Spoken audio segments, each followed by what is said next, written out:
정부에서 정책을 할 때 없어지는 수요를 빚을 내서 사게 만들므로써 수요를 창출하는 건데, 빚으로 살린 아파트 가격은 부채만 증가하고, 이렇게 되면 나중에 엄청난 부작용이 생겨요. 재건축은 기존의 아파트를 부수고 새로 짓는 거거든요. 지금 현재 용적률로는 불가능해요. 엄청나게 많은 비용이 들어요, 부수고 다시 되려면. 그럼 주민들의 부담금이 엄청나기 때문에 용적률을 정부에서 완화시켜 줘버리잖아요. 그냥 주는 거예요. 그냥 줘버리면 후손들한테 문제가 생길 수 있는 거예요. 나중에 더 지으려고 하면은 도시의 미관이 해쳐지고 재건축이 불가능한 이런 상태가 생긴다는 거죠. 무분별한 재건축은 저는 지양된다고 봐야 됩니다.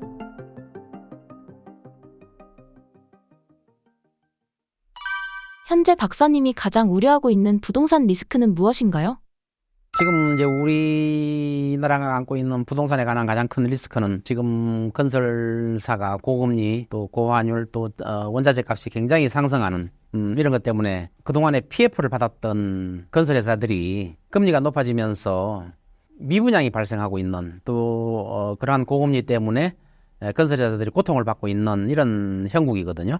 그래서 이런 고금리 때문에 발생할 수 있는 많은 비용 부담, 그 다음에 고환율 때문에 발생할 수 있는 물가 상승, 그러니까 물가는 상승하고 자재값은 상승하는데 아파트 분양가라고 해서 떨어지지가 않거든요. 그래서 분양가 자체를 비싸게 할 수밖에 없는데, 그동안에 이제 PF로 운영되어 왔단 말이에요. 근데 부동산 시장이 지금 하락기에 접어들었어요. 하락기에 접어들었기 때문에 그동안에 그 과도한 PF 대출을 받아서 시행하던 건설사들이 미분양 사태가 벌어지고 있고, 이런 것들이 가장 큰 리스크가 아닌가 보고 있습니다. 만일에 지금 건설사들 PF 문제가 해결되려면 부동산 가격이 상당폭으로 상승해주면 이런 리스크는 안 생겨요. 근데 부동산이 상승할 가능성이 그렇게 크지 않단 말이에요. 글로벌 환경이나 또 우리나라 시장 환경을 보면 부동산 가격이 크게 상승할 가능성이 별로 없기 때문에 리스크가 점점점 커지고 건설사의 앞으로 구조조정이 대폭 나타나지 않느냐. 그래서 이러한 리스크가 어떤 위험을 안고 있냐면은 앞으로 그 PF 문제 때문에 발생할 수 있는 저축은행이 위험해진다든가, 뭐 제1금융권까지는 안 갈 수 있겠지만 제1금융권도 잘못하면 위험할 수 있는 이런 사태가 발생할 수 있다는 겁니다. 지금 우리나라 그 시중 5대 시중은행이 있는데, 무디스라는 시정평가, 국제 시정평가 기관에서 그동안에 그 안정해서 부정적으로 등급을 하향시켜 버렸어요.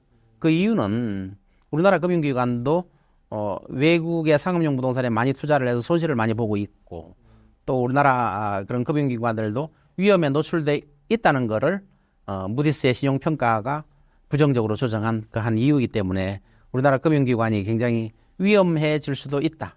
글로벌 환경 때문에 위험해질 수도 있고, 또 우리 자체 PF 이런 문제들이 위험해질 수도 있다는 겁니다. 지금 뭐 정부에서 그 공매 나오는 것, PF 문제로 나오는 그 공매가 70%까지 다운해서 팔 수도 있다 하고 권고하고 있기 때문에, 만일에 진짜 70% 정도 다운돼서 팔린다면 나중에 분양가는 낮아지겠지만 금융기관은 굉장히 어려워지는 이런 문제가 발생할 수 있다는 겁니다. 수도권과 지방의 부동산 양극화가 극심해지고 있는 상황입니다. 현재 지방의 상황은 어떤가요? 그리고 양극화가 심해지는 이유는 무엇인가요? 이제 자본주의 사회에서 양극화는 어쩔 수 없어요. 왜냐하면 대도시와 또 대도시 안에서도 양극화가 발생하죠. 그래서 서울과 지방 간, 또 서울 수도권 안에서 양극화는 진행되고 있는데, 이러한 양극화는 정책을 통해서 완화시킬 수는 있어요. 근데 완전히 없을 수는 없어요. 어차피 주택이라는 게, 아파트라는 게 고가주택도 있고 이렇기 때문에 완전히 없을 수는 없습니다. 미국 같은 데도 보면 양극화가 굉장히 벌어지고 있죠.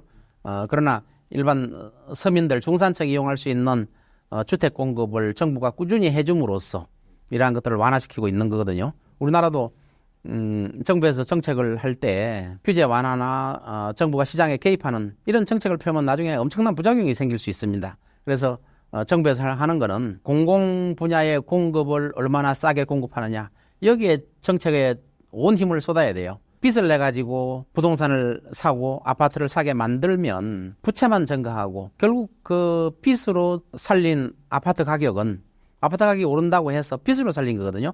없어지는 수요를 빚을 내서 사게 만들므로써 수요를 창출하는 건데, 이렇게 되면 나중에 엄청난 부작용이 생겨요. 그래서 정부가 해야 될 일은 이러한 양극화를 해소하기 위해서 공공 분야의 주택을 해소해야 된다. 공공 주택을 공급을 늘려가지고 해소해야 된다. 저는 이렇게 보고 있습니다. 시장에 개입해서는 안 된다는 겁니다. 개입해서는 안 되고 공공분야의 공급을 늘려준다든가 또 전세 사기 피해자들한테 앞으로 어떻게 이런 것들을 해소시켜 줄 것이냐 이런 데 대해서 신경을 써야 된다는 겁니다. 그래서 양극화의 뭐 가장 큰 예를 들어서 이제 최근에 신고가가 나오고 있죠. 신고가 뭐 100억짜리 아파트가 있다. 그래가지고 뭐 매매가 됐다. 이런 것들이 나오고 있죠. 그러나 그런 신고가들 특수한 것들을 우리가 일반적인 부동산 시장이라고 볼 수는 없는 거거든요.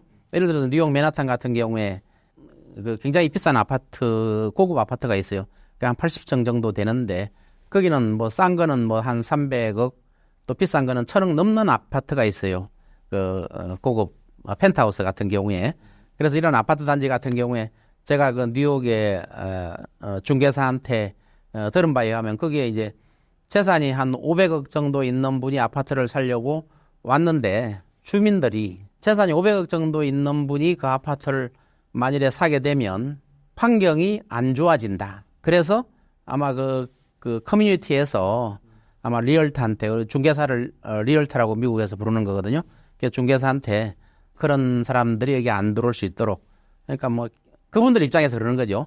겨우 500억 정도 있는 사람이 여기 들어오면 나중에 수선을 할 때 가구당 몇 억씩 내라 그러면 어려워지고 리모델 할 때 한 가구당 뭐 몇십억씩 내라 이러면은 부담을 느끼는 가구가 있으면 그게 안 되거든요. 그런 고급 아파트는 나중에 리모델을 할 때 집값만큼 들어갈 수도 있어요.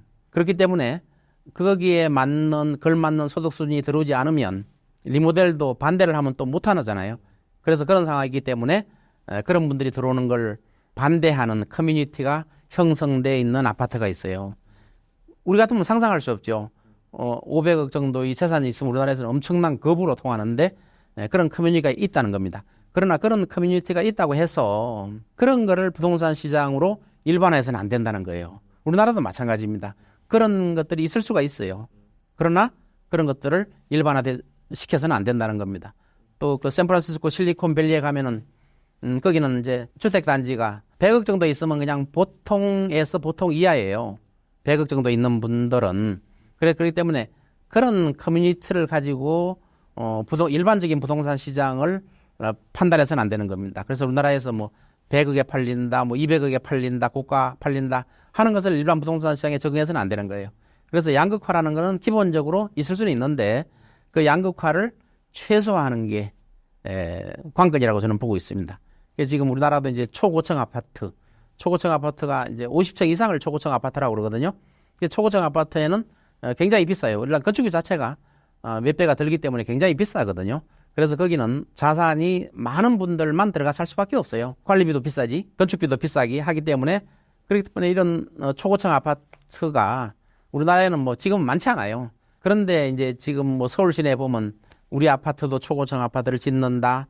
또 심지어 수도권 외곽 여기서도 초고층 아파트를 짓는다. 이런 말들이 있는데 그렇게 지어 놓으면 나중에 조금 전에 뉴욕 맨하탄의 그런 아파트처럼 반대하는 사람이 생기면 관리비가 과다하든가 나중에 리모델이나 재건축할 때 그 집값만큼 들어요. 그때는 용적률을 무제한 올려줄 수가 없기 때문에 집값만큼 들기 때문에 그런 경우에는 초고층 아파트를 많이 짓는 거는 나중에 그 초고층 아파트가 슬럼화될 가능성이 많다. 왜냐하면 돈을 많이 들여가지고 수선하거나 하지 않으려고 하면 시간이 오래 지나면은 그 아파트는 슬럼화되고 돈 많은 사람들은 거기서 떠나기 시작하겠죠. 반대하는 사람이 많으면은 돈을 많이 들여서 리모델 하는데 반대하는 사람이 많으면 떠나기 시작하겠죠.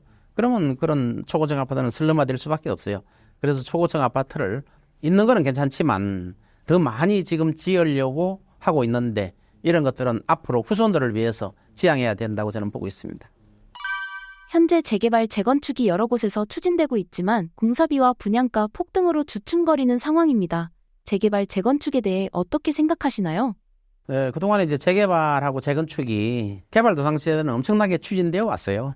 그래서 과거에는 재개발이 노후 주택 단지를 묶어서 지역 자체를 변화시키는 게 재개발이거든요.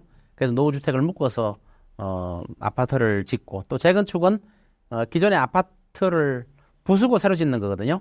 그래서 재건축이 상당히 많이 일어나고 과거에는 엄청나게 일어났죠. 과거에는 저층주택이거든요. 5층짜리 낮은 주택이기 때문에 지면은 주민들도 이득을 많이 봐요. 평수도 넓혀가고 또 추가로 돈까지 받을 수 있는 그런 상황이 됐는데 지금은 대부분 아파트들이 뭐 20층 이상이잖아요. 또 30층짜리도 있잖아요. 이런 아파트를 재건축하려다 보니까 지금 현재 용적률로는 불가능해요. 엄청나게 많은 비용이 들어요. 부수고 다시 되려면. 그럼 주민들의 부담금이 엄청나기 때문에 정부에서 혜택을 주는 거예요. 용적률을 뭐 2배로 올려준다든가 이렇게 해줘야 아파트를 짓는 분들이 분담금을 최소화할 수 있는 거거든요. 이렇게 용적률을 막 풀어주는 문제, 이런 문제들은 저는 용적률을 그 아파트 주민들한테 풀어주는 거는 저는 일종의 혜택이라고 봐요. 앞으로 이제 우리 젊은 세대들 또 후손 세대들이 나중에 집을 지려고 보면 용적률을 다 써먹어 버리면 미래 세대가 사용할 용적률까지 다 지금 세대가 다 써버리면 나중에 이제 재건축이 불가능한 상황이 올 수도 있기 때문에 무분별한 재건축은 저는 지양된다고 봐야 됩니다.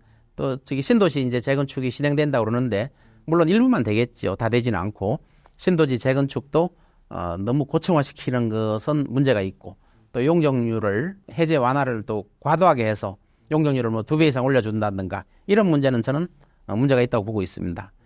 이제 미국 같은 경우에 예를 들면 용적률이 제한돼 있어요. 그 시가지 내 용적률이 고정돼 있습니다. 100년이 돼도 200년이 돼도 안 바뀌어요. 용적률이. 그러다 보니까 예를 들어서 LA 시내다 미국에. LA 시내 같은 경우는 그 시내 용적률이 제한돼 있어요. 그래서 집 고층화 시키려면 용적률을 옆에 다른 건물의 용적률을 사와야 돼요. 엄청나게 비싼 값으로 사와요. 그 가장 비건한 애가 미국의 그 대한항공 빌딩이 지금 72층, 73층짜리 빌딩이거든요. 원래는 그 용적률로는 못 져요. 그런데 그 대한항공 빌딩이 옆에 농구장을 하고 있는 그 건물의 용적률을 사온 거예요. 그러면 그 농구장은 나중에 고층을 못 져요. 용적률을 팔아먹었기 때문에 못 져요. 그래서 공중에 있는 권리를 팔아먹는다고 해서 이걸 공중권이라고 부르거든요. 에어라이트 해가지고 공중권이라고 부르는데 이렇게 용적률을 사가지고 와서 하는 거예요. 근데 우리나라는 용적률을 정부에서 완화시켜 줘버리잖아요. 그냥 주는 거예요. 그냥 줘버리면 후손들한테 문제가 생길 수 있는 거예요. 나중에 더 지으려고 하면은 도시의 미관이 해쳐지고 재건축이 불가능한 이런 상태가 생긴다는 거죠.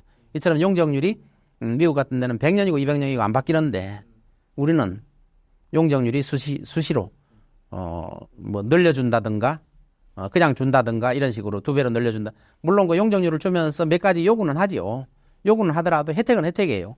그래서 이런 식으로 지금 재건축이 진행되고 있는데 이런 것들은 나중에 많은 문제가 발생할 수 있고 또 빈집들이 많이 생길 가능성이 있다. 도시 외곽에.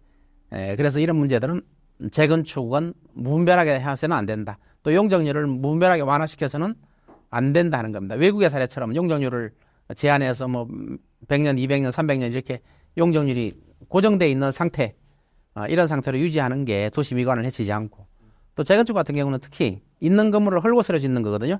그래서 과거에 뭐 분당 또 일산, 삼본 이런 신도시에 보면 20층이나 30층 아파트를 질 때는 그 정도의 용적률에 맞는 기반 시설을 만들어 놨거든요. 학교나 도로나 교통 상황.